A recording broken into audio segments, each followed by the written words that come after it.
नमस्कार, FM news देख रहे हैं आप। आपके साथ मैं हूं हर्ष त्यागी। गाजीपुर लैंडफिल साइट पर बुधवार को भी घना धुआं दिखाई दे रहा है। समाचार एजेंसियों की अगर हम बात करें, मीडिया रिपोर्ट्स की अगर हम बात करें और जो तमाम वीडियो सामने आ रहे हैं उन वीडियो की अगर हम बात करें तो एक वीडियो ट्वीट कर यह कहा गया है कि दिल्ली के गाजीपुर लैंडफिल में आग का कहर लगातार जारी है।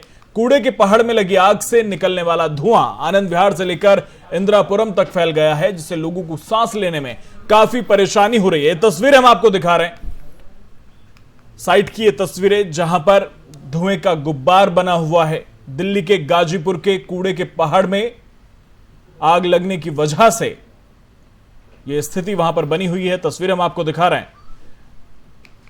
उसके बाद दिल्ली सरकार में पर्यावरण मंत्री गोपाल राय ने सख्त कार्रवाई करने के आदेश दिए। वहीं दिल्ली पुलिस ने पूर्वी दिल्ली के गाजीपुर डंपिंग यार्ड में लगी आग के संबंध में अज्ञात लोगों के खिलाफ मामला दर्ज किया है। पुलिस उपायुक्त प्रियंका कश्यप ने कहा कि भारतीय दंड संहिता की धारा 278, 285 और 336 के तहत अज्ञात लोगों के खिलाफ प्राथमिकी दर्ज की गई है।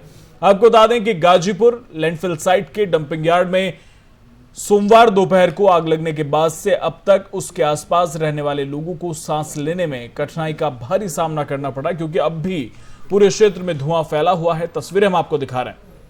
गाजीपुर के इस कूड़े के पहाड़ पर आग लगने की कोई पहली घटना नहीं है। इससे पहले साल 2020 के नवंबर में भी भीषण आग लगने की घटना सामने आई थी। उस समय भी इस धुएं ने लोगों को काफी परेशान किया था। वहीं स्थानीय लोगों का कहना है कि हमें सांस लेने में काफी दिक्कत हो रही है, क्योंकि कल से पूरा इलाका घने धुएं में घिर गया है। लोगों ने यह भी कहा कि लैंडफिल पर दमकल की कई गाड़ियां देखी गई हैं, लेकिन इलाके में अभी तक धुएं से राहत नहीं मिली है। ये तस्वीरें हम आपको दिखा रहे हैं। धुएं का गुब्बार चारों तरफ है और जो आसपास के रहने वाले लोग हैं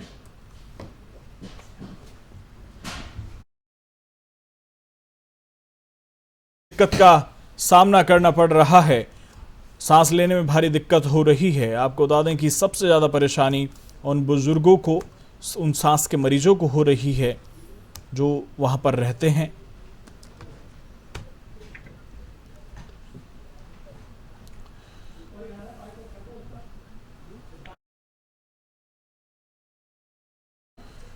और सीधे लिए चलते हैं आपको गाजीपुर, जहां पर हमारी संवाददाता तोशी मेंदोला हमारे साथ जुड़ गई हैं। तोशी, क्या कुछ स्थिति वहां पर है? तस्वीरें हमें दिखाएं और वहां के हालात से हमें रूबरू कराएं।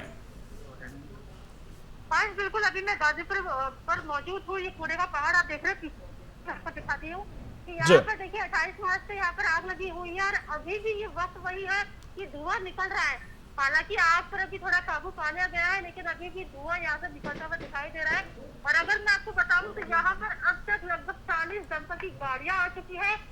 अगर पर दमकल में, पर गाड़ी में यहाँ पर 11,000 लीटर पानी होता है, यानी कि उसका तक लगाइए कि भयंकर आग थी कि 4 यहाँ पर दमकल की गाड़ियां है, वो अभी तक इस आग को काबू नहीं कर पाई है।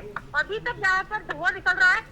और ये पहला मौका नहीं है कि गाजीपुर की कूड़े के पहाड़ पर यहाँ आग लगी है। इससे पहले साल 2017 में यहाँ ब्लास्ट हुआ था, क्योंकि इस यहाँ पर जिस तरीके का कचरा मौजूद है उससे मीथेन गैस बनती है और गर्मियों के मौसम पर ये मीथेन गैस से आग लग जाती है। तो साल 2017 में यहाँ पर 2 लोगों की मौत हो जाती है। लेकिन अभी जो स्थिति है यहाँ पर ये ठीक ठाक है, यहाँ पर कोई हताहत नहीं हुआ है और अभी भी काम चालू है।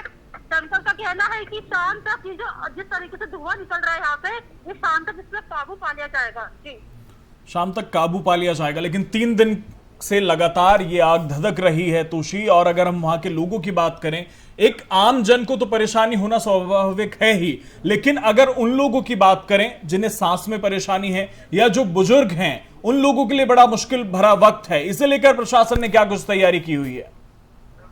मैं एक बार आपको ये तस्वीर दिखाऊंगी कि गाजीपुर के कूड़े के पहाड़ से ये तस्वीर देखिए कि यहाँ पर कितनी ज्यादा कॉलोनी से आप परिवार रहते हैं, लोग रहते हैं और उससे ही कुछ सटा हुआ है गाजीपुर का कूड़ा पहाड़, जहाँ पर लोगों को बहुत दिक्कत हो रही है। जब मैंने उनसे बात करी तो उन्होंने बताया कि सांस लेने में बहुत ज्यादा दिक्कत हो रही है, क्योंकि धुआं जो अभी जो हालात है, इससे पहले कल की बात करते, परसों की बात करते हैं तो ये पूरा का पूरा कूड़ा धधक रहा था धुएं ही धुएं में। तो लोगों को यहाँ पर खासा परेशानी हो रही है और एरिया तो बता रही है कि यहाँ पर काम लगभग यहाँ पर जारी है और काम हो रहा है। लेकिन देखिए काम से मतलब सिर्फ इतना नहीं है कि दमकल की गाड़ियां आती है और इसको काबू कर लेती है, क्योंकि इस पूरे कूड़े की पहाड़ की जो लंबाई है वो 50 मीटर है और इन 2 सालों में अभी तक सिर्फ 15 मीटर की लंबाई पर ही काम किया गया है। तो यानी कि काम जो स्लो हो रहा है, इसको लेकर आप पार्टी आतिशी विधायक जो है वो भी लगातार भाजपा पर हमलावर है, क्योंकि नगर निगम एकीकरण की बात हो रही है।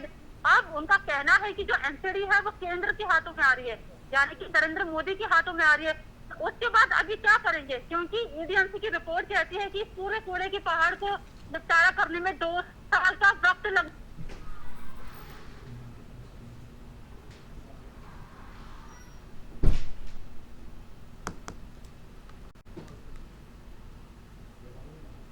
करना होगा कि ये कूड़े का पहाड़ है, निपटारा किया जाए। मतलब एकीकरण को लेकर भाजपा पर लगातार निशाना साधा जा रहा है। वही अगर हम एमसीडी की बात करें तो वो भी इस पे काम कर रही है। प्रबंधन के तौर पर दमकल की गाड़ियों को लगा दिया गया। अभी यहाँ पर 2 दमकल की गाड़ियां तैनात थी। पानी खत्म हो चुका है, वापस से पानी भरने के लिए गया है।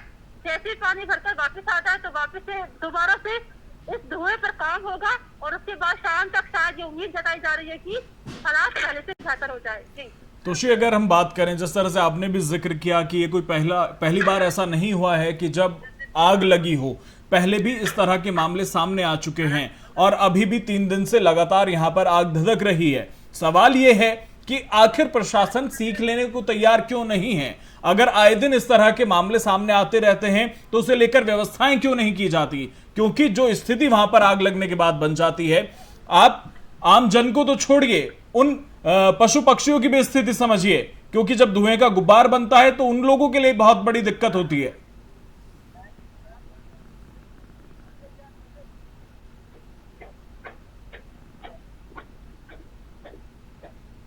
तुषी, आवाज मिल पा रही है?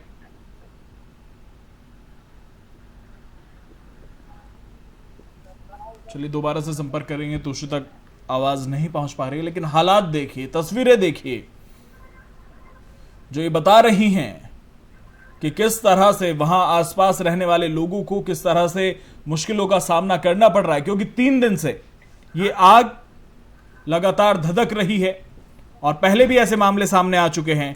तोशी, आवाज मिल पा रही है आपको? जी जी हर्ष। तोशी, सवाल ये है कि ये कोई पहली बार ऐसा मामला सामने नहीं आया। आपने भी जिक्र किया कि पहले भी ऐसे मामले सामने आते रहे हैं। सवाल ये है कि आखिर प्रशासन सीख लेने को तैयार क्यों नहीं है? क्योंकि स्थिति जो बन जाती है जब इस पहाड़ के कूड़े के पहाड़ में आग लगती है, तो स्थिति जो बनती है वो जनता को तो परेशान करती है, साथ ही उन पशु पक्षियों को भी परेशान करती है, क्योंकि जब आग का गुब्बार बनता है तो उन लोगों के सामने भी बहुत दिक्कत होती है।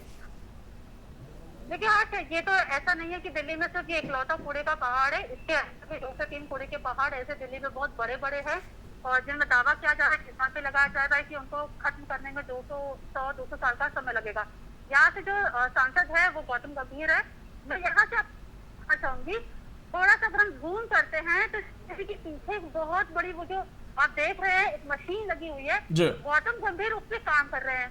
उसके हिसाब से यानी कि ये मशीन जो है इस कूड़े को रिफाइन कर रही है, मतलब कि इस कूड़े का इस्तेमाल कैसे हो सकता है, इसको लेकर यहाँ काम लगातार जारी है। मैंने इससे पहले भी एक रिपोर्ट करी थी जिसमें इस मशीन पर काम किया था। इस मशीन पे उन्होंने बताया था कि इस कूड़े को कैसे हम रिफाइन कर सकते हैं, कैसे इस कूड़े को जल्द खत्म किया जा सकता है। इस मशीन के थ्रू वो काम कर रहा था। और अब क्योंकि यहाँ पर आग लग चुकी है, भाजपा सरकार एमसीडी जो है वो इस पे काम कर रही है, लेकिन इसमें टाइम लगेगा, क्योंकि ये कोई छोटा सा कूड़े का पहाड़ नहीं है। ये 50 मीटर का कूड़े का पहाड़ है, जहाँ पर लगभग हर दिन यहाँ पर अगर पूरे दिल्ली की बात करते हैं तो ये 3 से 4 जो कूड़े के पहाड़ है, 2 टन यहाँ पर कूड़ा हर दिन आता है। तो हर दिन से आप समझ सकते हैं कि कूड़ा कितनी ज्यादा भारी मात्रा में यहाँ पर आता है। उसके लिए सरकार ने प्रबंधन यहाँ पर नीतियां बनाई है, उस पर काम भी हो रहा है। लेकिन जब कूड़ा आता रहेगा, उसको रिफाइन करते रहेंगे तो उसको डिक्रीज करना थोड़ा मुश्किल है। हालांकि भाजपा फिर भी ये दावा कर रही है कि हम इस पे काम कर रहे हैं और जल्द से जल्द इसको खत्म कर देंगे, लेकिन तस्वीर जमीन पर है, तस्वीर आपको पूरी तरीके से दिखाई दे रही है। जी चलिए, बहुत बहुत शुक्रिया तोशी आपका तमाम बातचीत के लिए।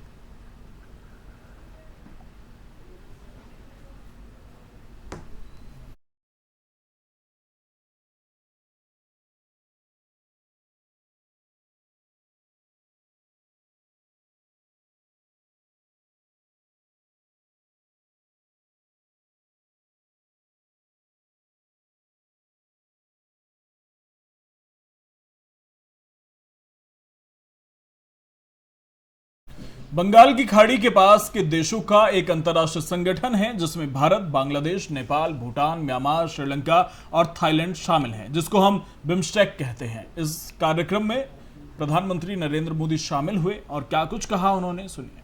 और साथी लीडर्स, बिम्स्टेक के सेक्रेटरी जनरल, नमस्कार।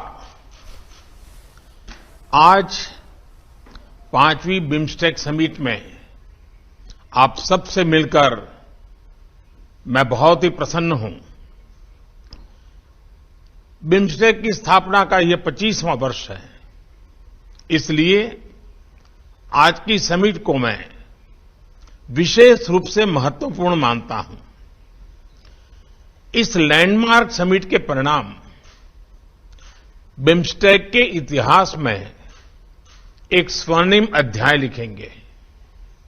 एक्सेलेंसीज, पिछले 2 सालों के चुनौतीपूर्ण माहौल में राष्ट्रपति राजपक्ष ने बिम्स्टेक को कुशल नेतृत्व दिया है।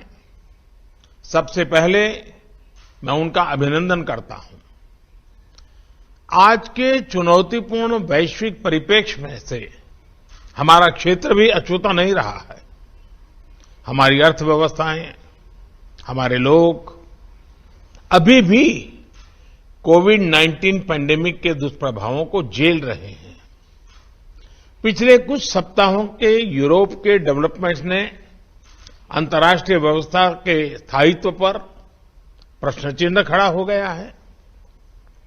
इस संदर्भ में बिम्स्टेक क्षेत्रीय सहयोग को और सक्रिय बनाना महत्वपूर्ण हो गया है।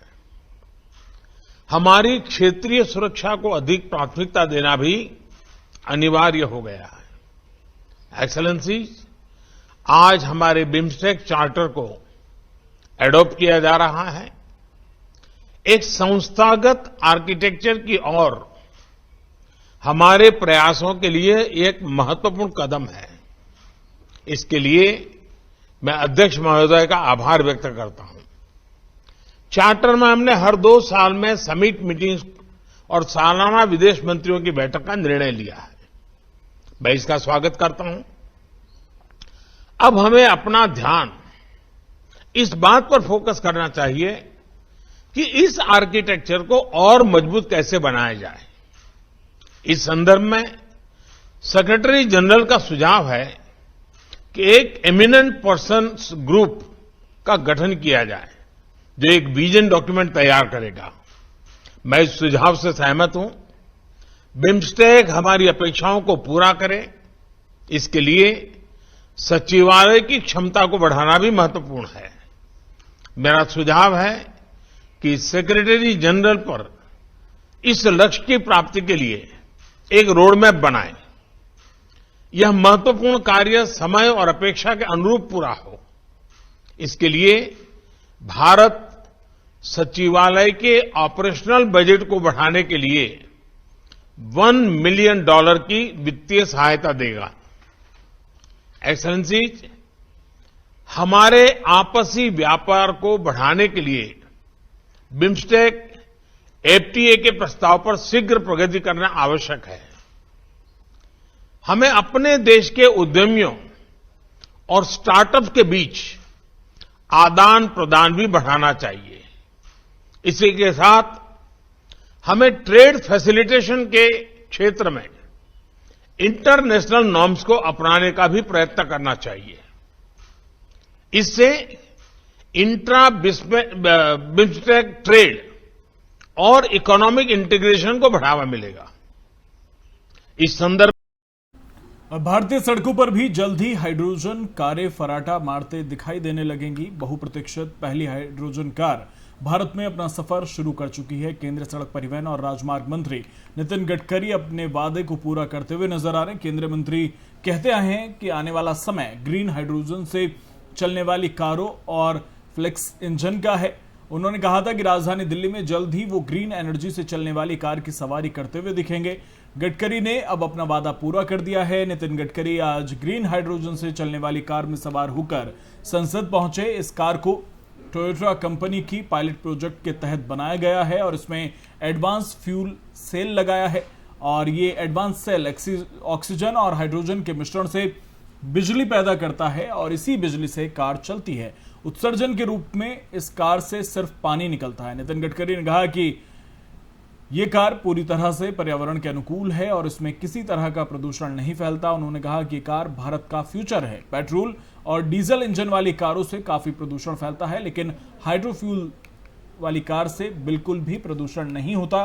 इससे पहले भी गडकरी लगातार कहते आ रहे हैं कि आने वाले समय में सड़कों पर इलेक्ट्रिक वाहन दिखेंगे। इससे प्रदूषण और ईंधन पर लगने वाली जो खर्च है उसमें कमी आएगी।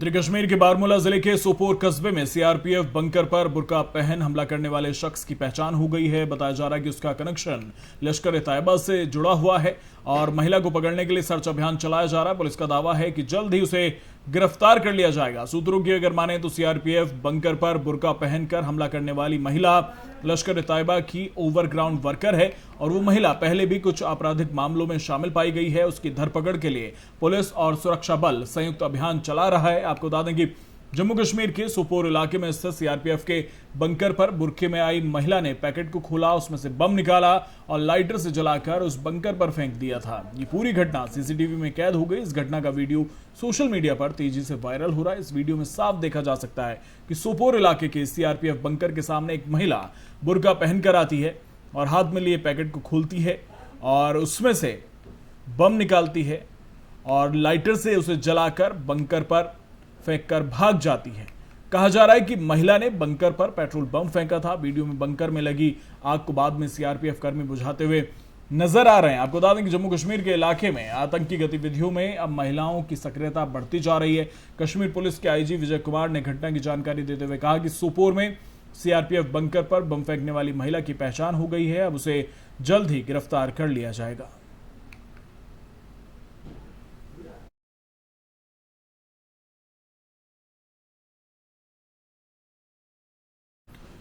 उत्तराखंड में धामी 2.0 मंत्रिमंडल अब पूरी तरह से तैयार हो गया है। शपथ ग्रहण के करीब एक सप्ताह बाद उत्तराखंड सरकार के मंत्रियों को विभिन्न विभागों का बंटवारा कर दिया गया। मंगलवार की रात इस संबंध में घोषणा की गई। मुख्यमंत्री पुष्कर सिंह धामी ने 2 दर्जन से अधिक विभागों का प्रभार अपने पास रखा है।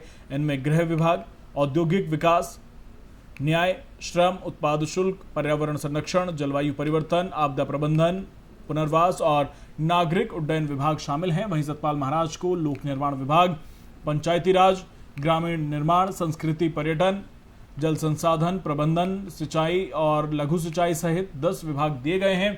वित्त, शहरी विकास, विधायी और संसदीय मामले, पुनर्गठन और जनगणना विभाग प्रेमचंद अग्रवाल को दिया गया है। चंदन राम दास को समाज कल्याण, अल्पसंख्यक कल्याण, सड़क परिवहन और सूक्ष्म, लघु और मध्यम उद्यम विभाग सौंपा गया है।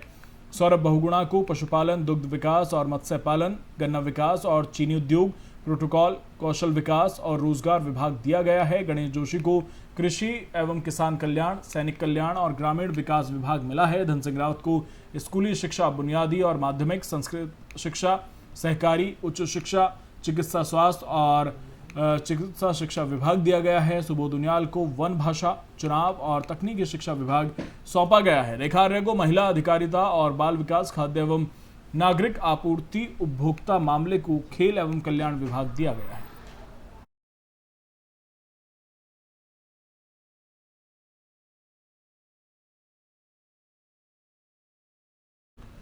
पिछले सप्ताह 21 मार्च को पश्चिम बंगाल के बीरभूम जिले के रामपुर हाट में हुई हिंसा में 8 लोगों को जलाकर मार दिया था। इस घटना पर Bengal BJP chief doctor Sukanta Majumdar आज बंगाल पार्टी इकाई की तरफ से गृहमंत्री अमित शाह और बीजेपी चीफ जेपी नड्डा से मिलकर फैक्ट फाइंडिंग टीम की रिपोर्ट सौंपी। डॉक्टर सुकांता ने बताया कि हमारी फैक्ट फाइंडिंग टीम ने बीरभूम हिंसा पर एक विस्तृत रिपोर्ट तैयार की है, जो आज पार्टी प्रमुख जेपी नड्डा को सौंप दी गई। उन्होंने कहा कि ये रिपोर्ट हम गृहमंत्री अमित शाह को भी सौंपने की कोशिश करेंगे। उन्होंने कहा कि बीरभूम घटना के तुरंत बाद हमारी पार्टी अध्यक्ष ने 5 सदस्यों वाली कमेटी बनाई थी, जिसमें 4 पूर्व आईपीएस अधिकारी और मैं था। आज 11:30 बजे हम ये रिपोर्ट बीजेपी अध्यक्ष जेपी नड्डा को सौंप चुके हैं। प्रधानमंत्री से समय मिलने पर हम पश्चिम बंगाल विधानसभा में हुई घटना पर भी अपनी बात रखेंगे, क्योंकि वो तो लोकतंत्र की हत्या जैसा है।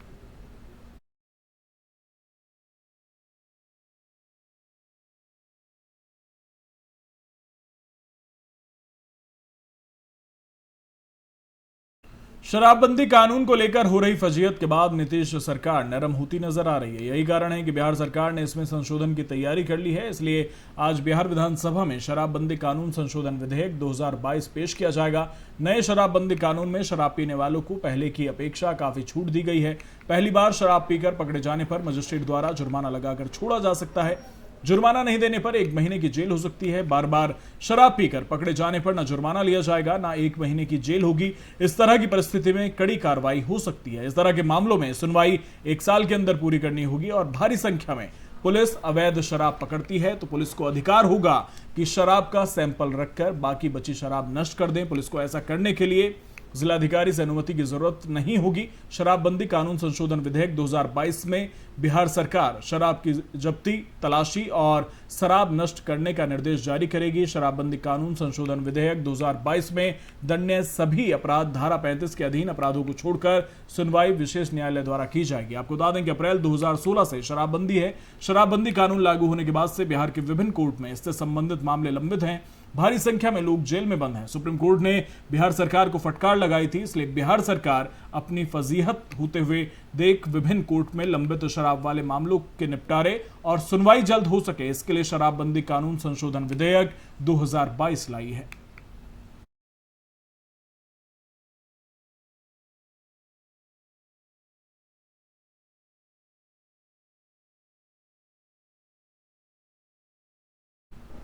मेक्सिको के विदेश मंत्री मार्सेलो एब्राड कैसाबोन अपनी 3 दिवसीय यात्रा पर भारत पहुंचे। नई दिल्ली एयरपोर्ट पर मेक्सिको के विदेश मंत्री कैसाबोन का जोरदार स्वागत हुआ। मेक्सिको के विदेश मंत्री के रूप में कैसाबोन की यह पहली भारत यात्रा है।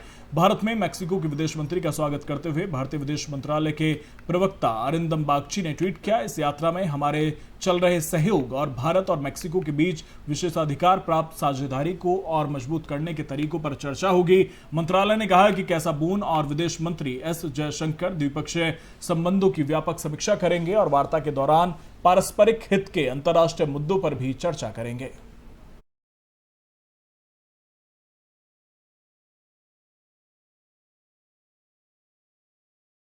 आज एक बार फिर से जनता को महंगाई का झटका लगा। आज 9वें दिन देश में पेट्रोल और डीजल के दामों में 8वीं बार बढ़ोतरी की गई। बीते 9 दिनों में 8 बार पेट्रोल डीजल के दाम बढ़े हैं। देश भर में पेट्रोल और डीजल के दामों में 80 पैसे का इजाफा हुआ। लगातार बढ़ती कीमतों की वजह से दिल्ली में पेट्रोल के दाम 100 रुपए के पार पहुंच चुके हैं। 80 पैसे की वृद्धि के बाद दिल्ली पेट्रोल 101 रुपए 1 पैसे प्रति लीटर मिल रहा है, तो वहीं डीजल भी 80 पैसे की बढ़त के बाद 92 रुपए 27 पैसे प्रति लीटर मिल रहा है। मुंबई में पेट्रोल के दाम 85 पैसे बढ़कर 115 रुपए 88 पैसे प्रति लीटर पर आ गए हैं। वहीं 75 पैसे बढ़कर डीजल के दाम 100 रुपए 10 पैसे प्रति लीटर पर आ गए हैं। आपको बता दें कि अंतर्राष्ट्रीय बाजार में कच्चे तेल के दाम में जोरदार उछाल देखा जा रहा है और क्रूड के दाम $110 प्रति बैरल के ऊपर जा पहुंचे हैं।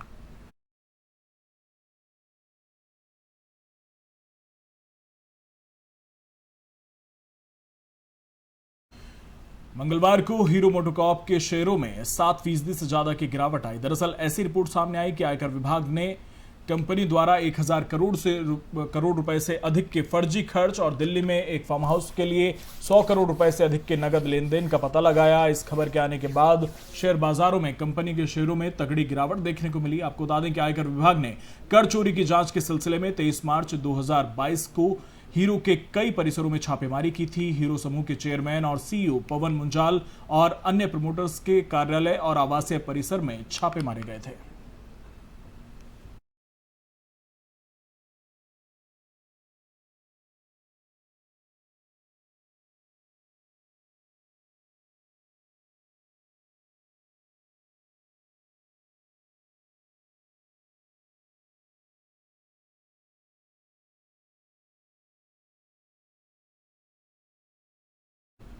बीती रात सुरक्षा बलों के द्वारा 2 लश्कर तैयबा के आतंकवादियों को ढेर कर दिया गया। आपको बता दें कि जम्मू कश्मीर के श्रीनगर में रैनावारी इलाके में बीती रात सुरक्षा बलों को बड़ी सफलता मिली। वहीं इससे पहले बीते दिनों में जम्मू कश्मीर के बडगाम जिले से भी 2 आतंकवादियों को सुरक्षा बलों द्वारा मार गिराया, जिसके चलते ये बताया जा रहा है कि ये 2 आतंकवादी वहां से बच निकले थे, जिन्हें आज सुरक्षा बलों द्वारा मार गिराया। वहीं इस मुठभेड़ के बाद जम्मू कश्मीर पुलिस ने बताया कि आतंकवादियों के पास से हथियार और गोला बारूद भी मिला है। वहीं कश्मीर के आईजीपी विजय कुमार ने बताया कि श्रीनगर मुठभेड़ में मारे गए दोनों आतंकवादी लश्कर तैयबा के स्थानीय आतंकवादी थे।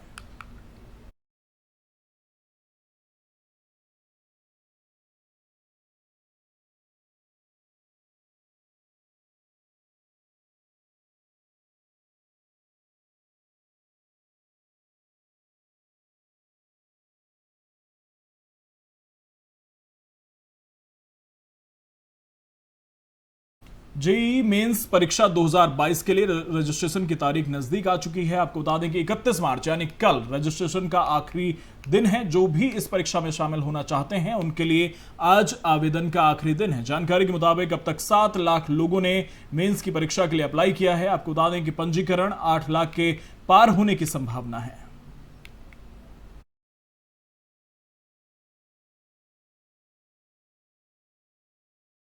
फिलहाल मेरे साथ इतना ही। बने रहिए एफएम न्यूज के साथ। नमस्कार।